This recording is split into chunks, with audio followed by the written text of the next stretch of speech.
बहुत समय पहले एक गांव में विक्रम नाम का एक युवक रहता था। वह जवान, तगड़ा और अमीर था। उसके चेहरे पर अहंकार झलकता था।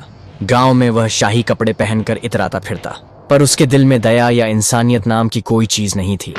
वह मजदूरों से दिन रात काम करवाता और उन्हें खोड़े मारता। गरीब किसानों की जमीन के कागज वह जबरदस्ती छीन लेता। गांव वाले उसके जुल्म से त्रस्त थे। एक दिन एक बुजुर्ग किसान ने आंसुओं से भरी आंखों से आसमान की ओर हाथ उठाए और कहा, हे भगवान, इसे इसके कर्मों का फल अवश्य दो। तभी आकाश में बिजली कड़की और गूंज उठा शब्द, न्याय। कुछ दिनों बाद अचानक विक्रम की मौत हो गई, पर मौत के बाद भी उसकी आत्मा को शांति नहीं मिली। उसकी आत्मा बार बार जन्म लेकर अपने कर्मों का फल भोगने लगी। कुत्ते की योनि विक्रम का पहला जन्म एक कुत्ते के रूप में हुआ। वह भूखा प्यासा गलियों में भटकता। बच्चे उस पर पत्थर फेंकते।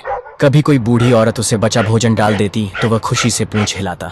पर रात को अंधेरी सड़क पर अकेला बैठा वह आसमान की ओर देखकर रोता। वह समझ गया कि यह उसकी निर्दयता का पहला फल है। सांप की योनि, फिर अगले जन्म में वह सांप बना। गांव के लोग उसे देखकर लाठियां लेकर दौड़ पड़ते। वह भागता, कोनों में छिपता, डरता। जिस तरह उसने दूसरों को डराया था, अब वही भय उसे सताता था। एक दिन उसकी आंखों में अजीब चमक आई, जैसे कर्म का श्राप उसकी आत्मा को याद दिला रहा हो। अन्याय का फल अन्याय ही है। गधे की योनि, उसका तीसरा जन्म गधे के रूप में हुआ। गर्म धूप में उस पर लकड़ी और सामान का ढेर लादा जाता। मालिक उसे डंडों से पीटता। गांव के लोग उसे देखकर हंसते और मजाक उड़ाते। गधा पसीने से लथपथ होकर सोचता, जिन्हें मैंने कभी बेइज्जत किया, आज उनकी हंसी मेरी नियति बन गई। कौवे की योनि, अब वह कौवा बना, कचरे में पड़े सड़े अन्न को छुकता। गांव वाले उस पर पत्थर फेंकते, उसे भगाते। एक दिन वह अकेला काले बादलों में उड़ रहा था और उसके पंख भारी हो गए। उसने सोचा, मैंने गरीबों का अन्न छीना, आज मेरी भूख मिटती ही नहीं। सुअर की योनि, अगला जन्म हुआ सुअर के रूप में। कूड़े और नालों में लौटता, गंदगी में जीता। बच्चे नाक पकड़कर भागते। उसके मन में घृणा और पीड़ा उमड़ती। मैंने दूसरों को अपमानित किया था, अब खुद अपमान झेल रहा हूँ। पेड़ की योनि, फिर वह एक पीपल का पेड़ बन गया। लोग उसकी छांव में बैठते, पूजा करते। वह थोड़ी राहत महसूस करता, पर जब लकड़हारे ने उसकी डाल काटी तो उसे असहनीय पीड़ा हुई। तभी उसकी आत्मा को समझ आया, जिस तरह मैंने दूसरों का सहारा छीना, अब मेरी जड़ें काटी जा रही हैं। हिरण की योनि, वह हिरण बना, हरे भरे जंगल में दौड़ता, तालाब से पानी पीता। पर शिकारी के तीर से उसकी जान हमेशा संकट में रहती। उसकी आंखों में डर भरा रहता। वह सोचता, मैंने गरीबों की शांति छीनी थी, इसलिए अब मेरी शांति भी छिन गई।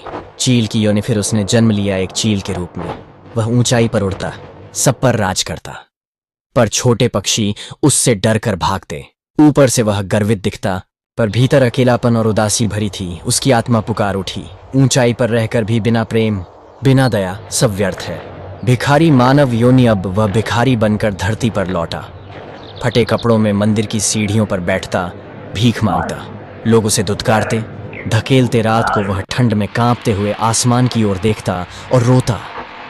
यह उसका सबसे बड़ा प्रायश्चित था। साधु मानव योनि, अंतिम अंततः उसका अगला जन्म हुआ एक साधु के रूप में। वह गुफा में बैठकर ध्यान करता, नदी किनारे। भिक्षा पात्र में जो मिलता उसे प्रसाद मानकर ग्रहण करता। अब उसके चेहरे पर शांति और आत्मा में प्रकाश था। गांव वाले उसके चरण छूते, आशीर्वाद लेते। उसके होठों पर एक ही वाक्य था, सत्य, दया और धर्म ही न्याय का मार्ग है। तभी आकाश में गूंज उठा, न्याय की पुकार पूर्ण हुई। समापन आकाश सुनहरी प्रकाश से भर गया।